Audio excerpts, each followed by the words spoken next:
অবশ্যই এনসিপির ক্ষেত্রে নারীদের ভূমিকা অনেক বেশি। বিভিন্ন রকম ভাবে নারীরা পিছিয়ে ছিল, এখন কিন্তু সেই সুযোগটা নেই, তারা কাজে লাগাচ্ছে সেই সুযোগটাকে। এনসিপিও চেষ্টা করতেছে নারীরা এগিয়ে যায়, অধিকার নিয়ে লড়াই করতেছে, নিজেদের যত যা বক্তব্য আছে সব বলতেছে, নিজেদের হচ্ছে গিয়ে কোনো বৈষম্য আর নেই এখন।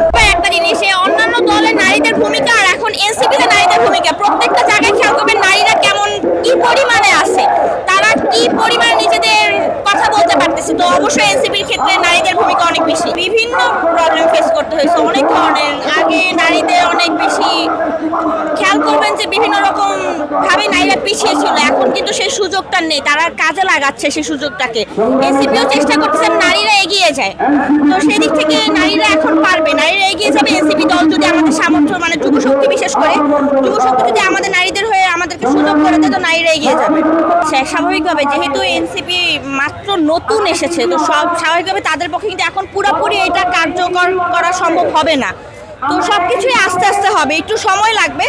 আর আমরা দেখতে পাইতেছি যে এনসিপি এই গত 1 বছর জুলাই আন্দোলনের পরে কত পরিমাণে তারা এগিয়ে আসে। একটা দল কিন্তু খুব সহজে এত তাড়াতাড়ি উঠতে পারে না, এনসিপি যে পরিমাণে উঠে গেছে অবশ্যই শিক্ষা নিয়েছে। কারণ বিশেষ করে আমাদের ফেসিবাদ যখন ছিল, তখন হচ্ছে বিভিন্ন রকম মানে অন্যায় অবিচার আমরা দেখেছি। তো আমরা স্বাভাবিকভাবে কেন এনসিপি গঠন করা, যাতে আমরা সবাই সেই বিচারগুলো আমরা দিতে পারি, আমাদের মধ্যে যেন কোনো অন্যায় অবিচার না হয়, আমরা যেন এককভাবে থাকতে পারি, এটাই হচ্ছে মূল। বৈষম্য বিরোধী আন্দোলনের পর থেকে যুবশক্তি মূলত সবার সাথে আছে, আমাদের ছাত্রদের সাথে, বা যারা এই পর্যন্ত বৈষম্যের শিকার হয়েছে তাদের সাথে যুবশক্তি আছে। এর জন্য যুবশক্তির সংখ্যাগরিষ্ঠ দিক থেকে বেড়ে গেছে।